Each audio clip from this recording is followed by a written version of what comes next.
ঢাকা থেকে সাভারে গিয়ে বিশাল এক খেলাধুলার আয়োজন করলাম সাভার ডেইরি ফার্মে। সো সম্পূর্ণ ভিডিওটি দেখার অনুরোধ রইল।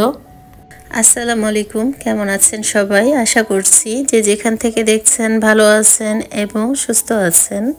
আমিও আলহামদুলিল্লাহ খুব ভালো আছি।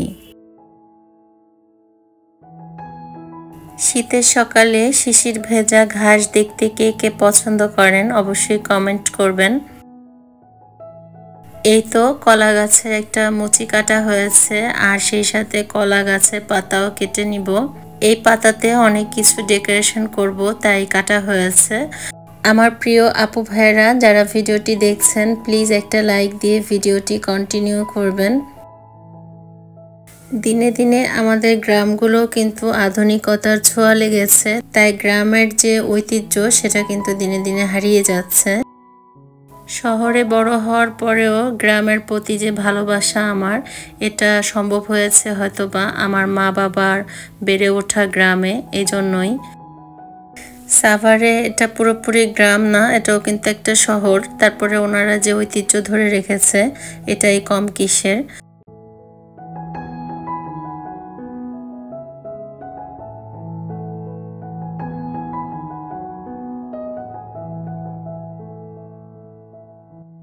বাসায় এসে ফ্রেশ হয়ে মায়ের হাতের মজার পায়েস দিয়ে এখন মুড়ি দিয়ে একটু হালকা পাতলা নাস্তা করে নিব।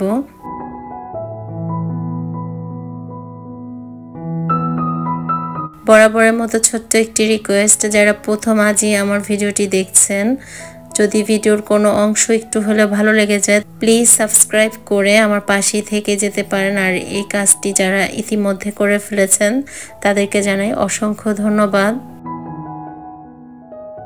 এই তো এখন রোদে বসে এই খাবারটা খাচ্ছি আর মনে হচ্ছে যে অমৃত খাচ্ছি।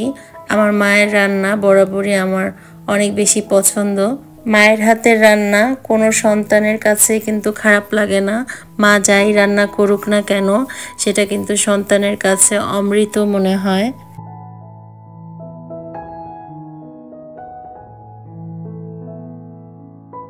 তো খাওয়া দাওয়া শেষ করেছি, এরপরে একটু রটি খাচ্ছি আর অনেক বাতাস ছিল, খুব একটা ঠান্ডা ছিল না।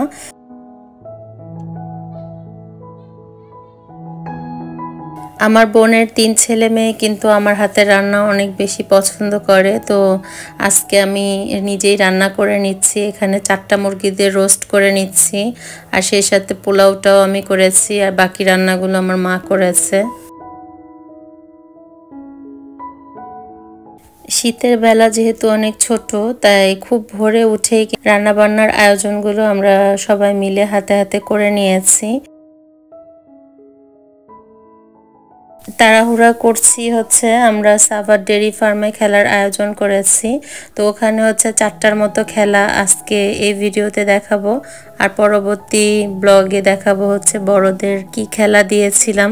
তো শুক্রবারে রেখেছিলাম হচ্ছে ওদের যেহেতু অফ ডে থাকে বাচ্চারা সময় পাবে, তো আমি যেহেতু হোস্ট তো আমাদের তো তাড়াতাড়ি যেতে হবে, তাই খুব তাড়াতাড়ি করে অল্প স্বল্প খাবার দাবার খেয়ে এই তো যাচ্ছি আমরা রেডি হয়ে। তো যাওয়ার পথে আমার চোখ আটকে গেল এই ফুল গাছের দিকে। এটা হচ্ছে ঝোপঝাড়ে যে হয়ে থাকে সেই ফুল। এই তো আমাদের আস্তে আস্তে 3:45টার মতো লেগেছে, যেহেতু 4টার মতো খেলা দিব তো আমাদের 1 ঘন্টার মধ্যে কিন্তু হয়ে যাবে। প্রথমেই হচ্ছে আমরা একটা মজার খেলা দিব, সেটা হচ্ছে বেলুন খেলা। এটা আপনারা হয়তো বা অনলাইনে দেখেছেন, খুব বেশি ফেমাস এই খেলাটা, তো আপনারা দেখতে থাকুন। যাও লাল সবুজ সবুজ বেগুনি বেগুনি সবুজ সবুজ বেগুন বেগুনি সবুজ লাল সবুজ সবুজ লাল সবুজ সবুজ বেগুনি বেগুনি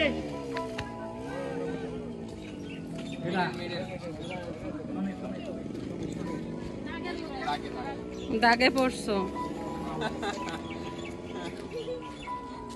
রেডি সবুজ লাল সবুজ বেগুনি সবুজ লাল সবুজ বেগুনি সবুজ বেগুনি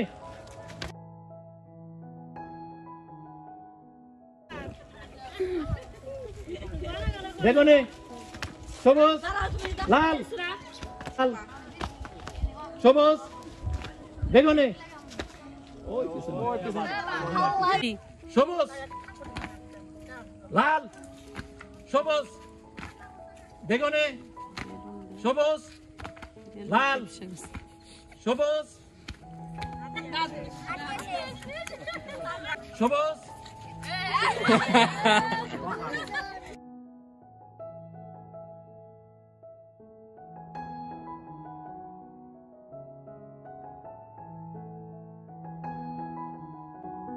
আমার বোনের মেয়েটা কিন্তু অনেক সুন্দর খেলেছে। আপনারা শর্ট ভিডিওতে অনেকেই কমেন্ট করেছেন, তো সবাই ভেবেছিল ওই ফার্স্ট হবে, কিন্তু না, ও কিন্তু অনেকটা দূর এগিয়ে গিয়েও ও কিন্তু ফাইনালি আউট হয়ে গিয়েছে।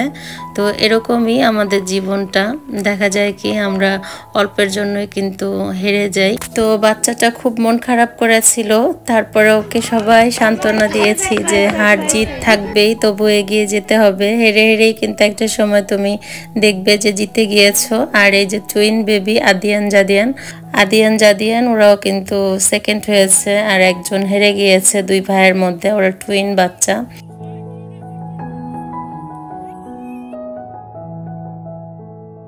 এরপরে বড়দের কিন্তু দৌড় প্রতিযোগিতা হয়েছে, এখানেও কিন্তু আমাদের পরিবারের দুইজন ফার্স্ট সেকেন্ড হয়েছে।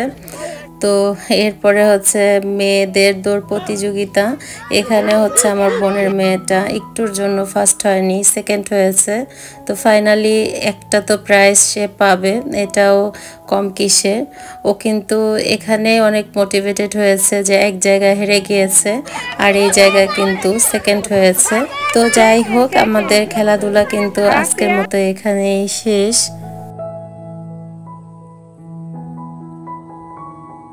ডেইরি ফার্মের পরিবেশটা কিন্তু অনেক সুন্দর, মাশাআল্লাহ। প্রকৃতির মাঝে এই আয়োজনটা করতে পেরে আমরা সত্যি অনেক বেশি আনন্দিত।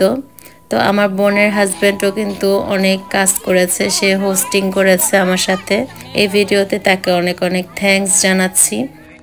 এরপরে আরও ধন্যবাদ জানাচ্ছি আমার মা, আমার বোনের বাচ্চাদের, সেই সাথে আশেপাশের যারা প্রতিবেশী আছে, যারা এই খেলাতে অংশগ্রহণ করেছে এবং আমাকে সহযোগিতা করেছে, সবাইকে ধন্যবাদ জানাচ্ছি।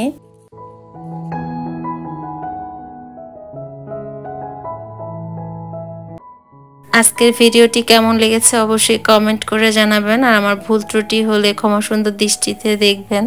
কাঠবিড়ালি গাছ থেকে কি সুন্দর করে পেঁপেটা খেয়েছে, মনে হচ্ছে কি বাবুই পাখির বাসা। তো এই তো পেঁপেটা পাড়া হয়েছে, অর্ধেকটা ফেলে দিয়ে আমার মা আমার জন্য কেটে দিচ্ছে। খেতে কিন্তু অনেক মজার ছিল পেঁপেটা। তো খেতে খেতে বিদায় নিব। সবাই খুব বেশি ভালো থাকবেন, পজিটিভ থিঙ্ক করবেন। আল্লাহ হাফেজ, আসসালামু আলাইকুম।